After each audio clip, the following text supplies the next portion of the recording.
या औलिया कामिलीन की निस्बतों का असर है। ये वो देश है जहां हिंदू मुसल्ला बिछा कर देता है कि मुसलमान नमाज पढ़ ले।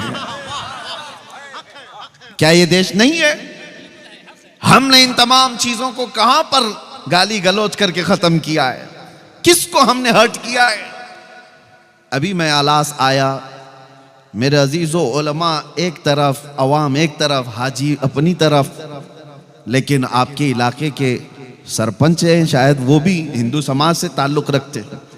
आए, चादर मुझे पहनाई, हार मुझे पहनाया। ये तमाम जो तहजीब है मौजूद, फिर कौन सी वो नफरत है जो फैलाई जा रही है? अब मैं आपको बताता हूं। आज मुझे यहां पर हजरत ने भी बताया था, कसीर तादाद में हिंदू समाज से भी लोग मौजूद हैं, तो मैं उनसे कहता हूं, हमारी बातों को गौर से सुनना और कभी अपने ऊपर मत लेना, कभी अपने ऊपर ना लेना। और तुम भी अगर कभी हमारे अंदर मौजूद कोई कीड़ा हो, उसको अगर बोल रहे हो, तो हम अपने ऊपर भी नहीं लेते, हम अपने ऊपर नहीं लेते। दुनिया तालिबान को टेररिस्ट कहती है, हम डिफेंस करने नहीं जाते, क्योंकि हमें पता है हमारा उनसे कोई ताल्लुक ही नहीं। हम उनका डिफेंस करने नहीं जाते। हम सूफिया की जमात से ताल्लुक रखते हैं, वो औलिया कामिलीन की जमात से ताल्लुक रखते हैं। इसी तरह से वो बिरादराने वतन हिंदू समाज से ताल्लुक रखने वालों से मैं कहता हूं कि अगर कोई ऐसा शख्स हो जो हमारे भेदभाव को और यहां के माहौल को खराब करने के लिए किसी भी मुकद्दस शख्सियत को गालियां देता है, तो वो तुम्हारा नहीं है, समझ करके चलो। और हम ऐसे कुत्ते की दुम पर पैर रख करके बोलेंगे। क्यों?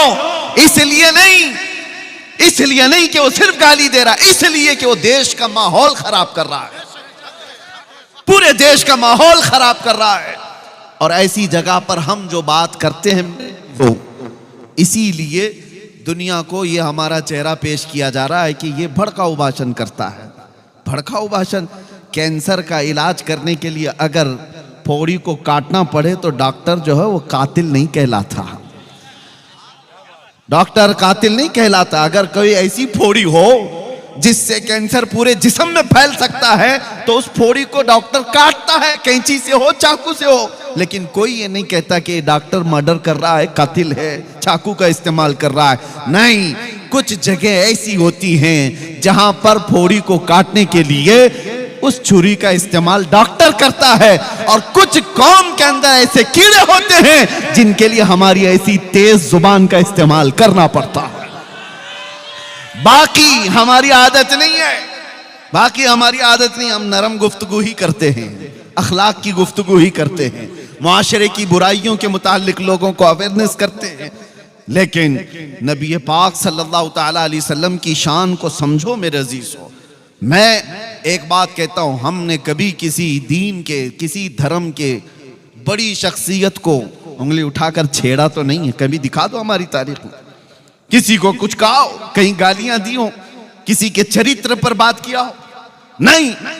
जब ये पूरी कौम किसी भी धर्म की मुकद्दस शख्सियत को नहीं बात करती, तो इतना तुम्हारे अंदर भी सहज होना चाहिए कि जो कौम अपने नबी पर अपनी जानें कुर्बान करती है, उसकी तरफ उंगली तो मत उठाओ।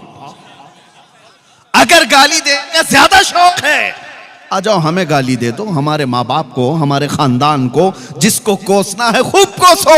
अरे हम सुन लेंगे हमारे लिए गालियां, लेकिन नबी पाक की शान में अगर बोलोगे तो फिर कौम क्या, हमारा 8 साल का बच्चा भी बर्दाश्त नहीं करता। ये हमारा दीन है, ये हमारा दीन है। अब आगे की बात मैं करता हूं मेरे